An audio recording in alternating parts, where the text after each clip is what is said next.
The reason I'm doing my YouTubes, the reason I'm doing my work is to contribute to the critical mass that will allow us to somehow get out of the situation that we're in, the monumental destruction that I talk about in regard to Fukushima and the ongoing catastrophe of disseminating its ugly toxic material into the ocean and environment, nuclear materials. And I want to talk a little bit. This is the context behind why I made YouTubes. Within a week of Fukushima blowing up, I came out in the best way I could. I think I was flawed in many ways. I still am. I'm learning. I made YouTubes with my understanding that this was so epic and monumental, and it hasn't been picked up by the general population, which is why I'm making YouTubes, which is why I'm making paintings. And I made paintings before because I'm a contrarian in the sense that I look at art as, in some sense, a revelatory activity. It reveals, art reveals, and it may even point a direction to some extent.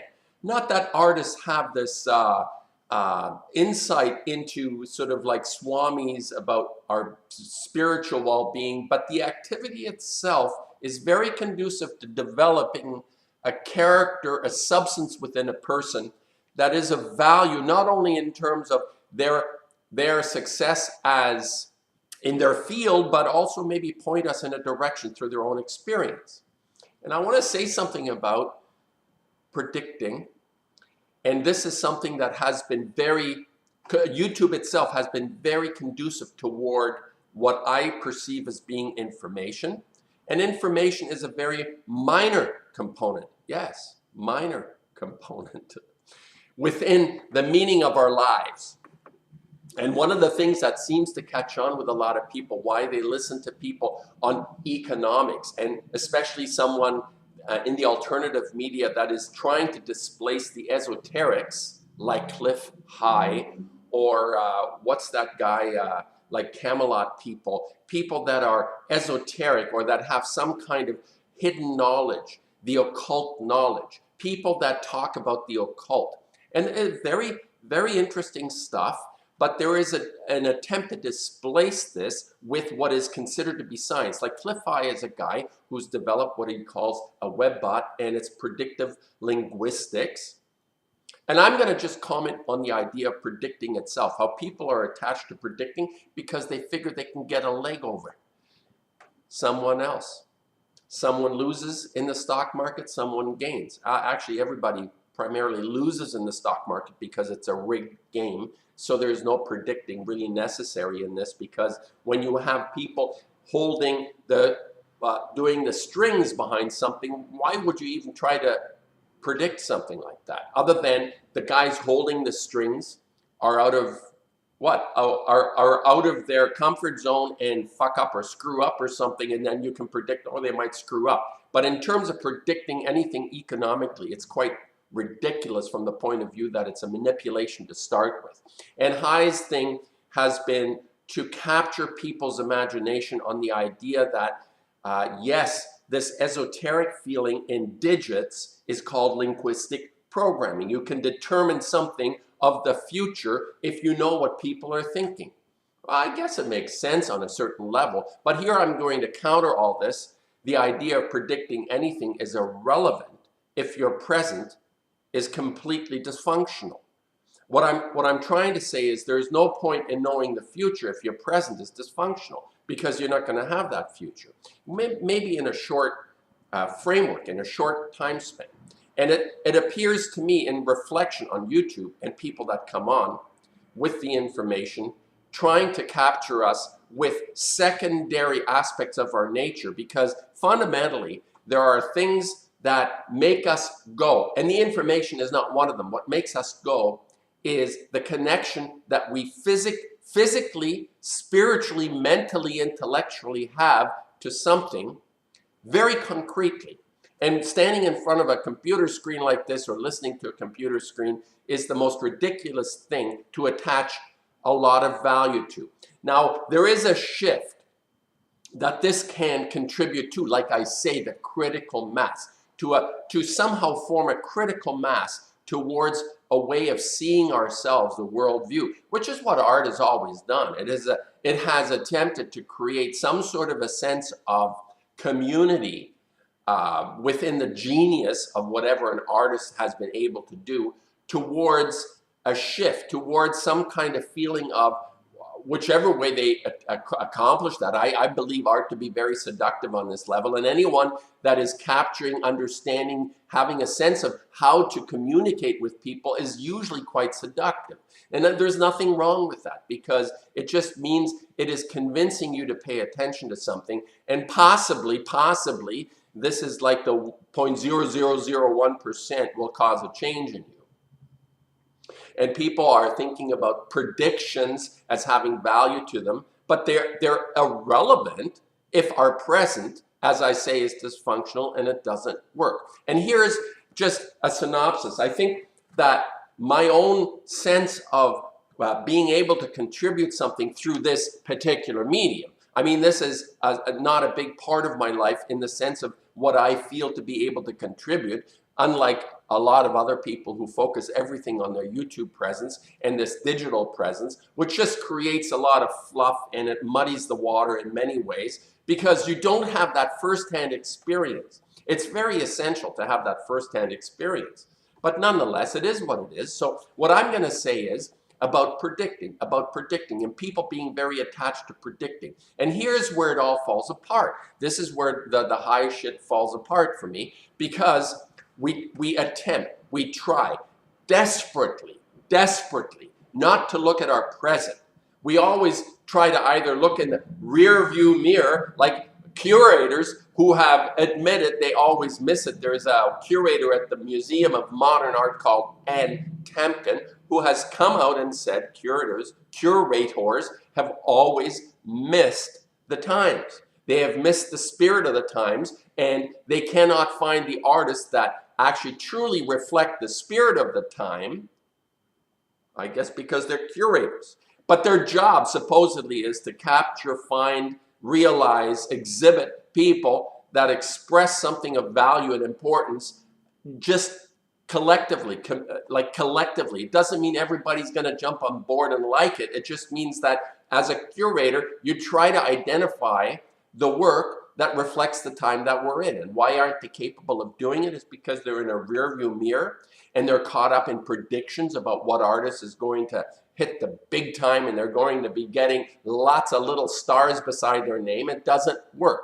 And here's the idea that I have about what it is that is going to actually collapse. This is this is my prediction based on experience. And I will tell you that my experience is I am totally useless, incapable of dealing with anything when I get sick.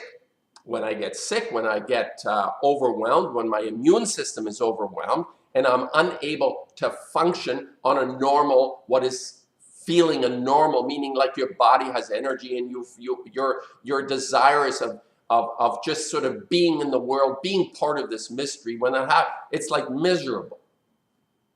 And what I'm going to say is that all the people that we know, whoever your favorite, David Wilcox or whoever it might be that inspires you, will never actually be able to create that critical mass in you, in me, unless there is a fundamental recognition of what it means to be you or me at any given time. Now, this sounds a little bit convoluted, but it's very simple, that our basic function is predicated on the present being wholesome and working and right.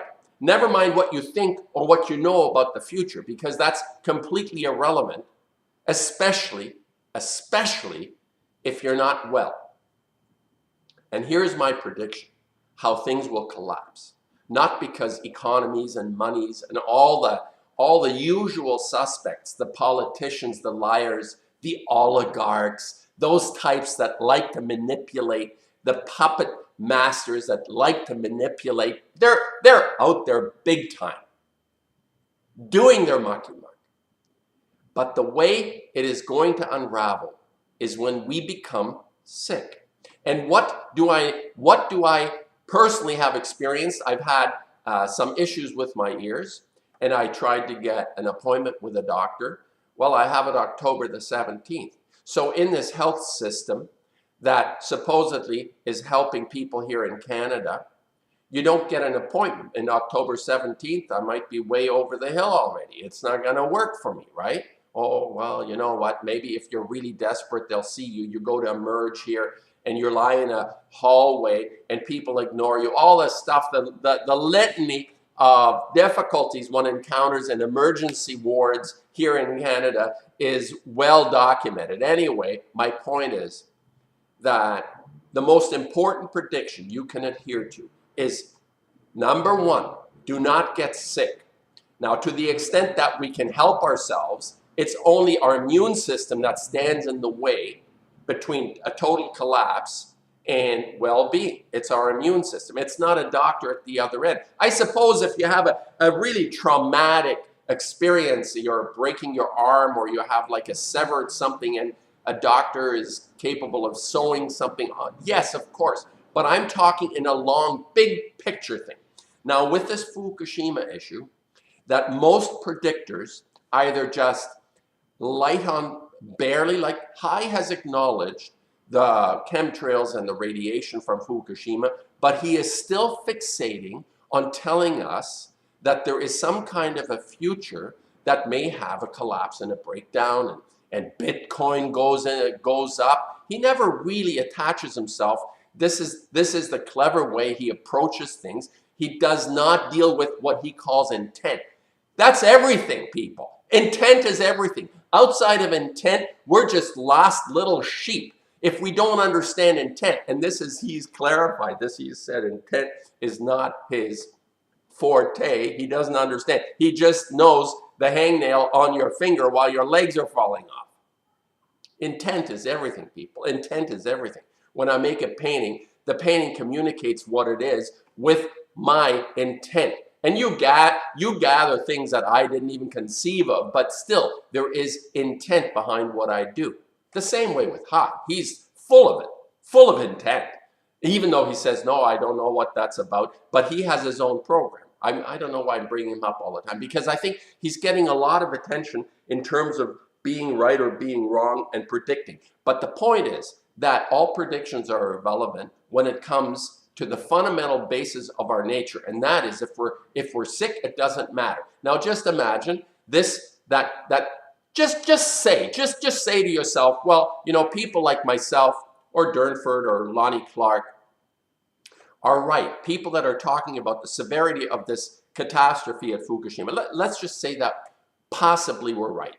At our own peril, to discard something so powerful and incredible within the realm of knowing and being informed, and to say and to ignore in any of our predictions, anyone that ignores this fact in their predictions is totally irrelevant, because they've missed the spirit of the time, like all the curators. They always miss it. None of the artists that you see, like Ai Weiwei and Julian Schnabel and Damien Hirst and all these icons of our culture, they will disappear. If we get through this, they will be totally irrelevant. And the people that are of significance will emerge if we survive this after 10, 15, 20, 100 years. I don't know. But this is the nature of reality for whatever reason. So if someone misses the most important monumental event, and this is not a prediction, I am saying, if I'm right, people are going to get extremely sick, and your appointments with people that are supposedly helping you, it's better off you don't go anyway. But if the appointments are 4 months down the road when you have a problem, you see what I'm saying? They're irrelevant. These medical people become irrelevant to us if they can't help us in a situation where we need them.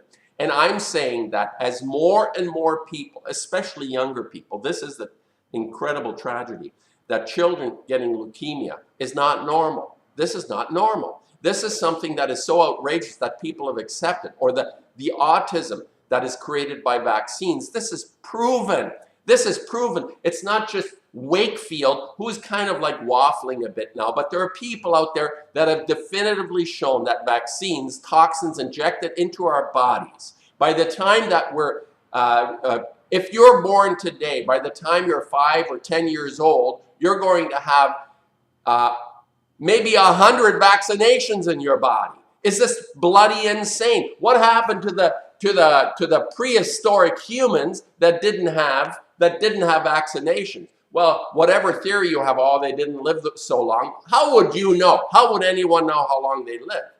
And they didn't have vaccine. They didn't line up for the vaccinations anyway. The point being, okay, I'm going to cut it off here. The idea of predicting anything is irrelevant if the present isn't recognized, and the present says we're in deep doo-doo with this Fukushima toxicity being disseminated on a 24/7 basis. And what chance do we have? What possible chance do we have? And all the predictors missing this are irrelevant. It's not important whether the economy will survive or not survive. By the way, it will survive. It's the sickness in people, the diseases that will just escalate to the point where every other person has a cancer, where children 5, 6, 10 years old are diagnosed with brutal cancers and they do not survive. Do not listen to their pablum about the success rate that they have with children.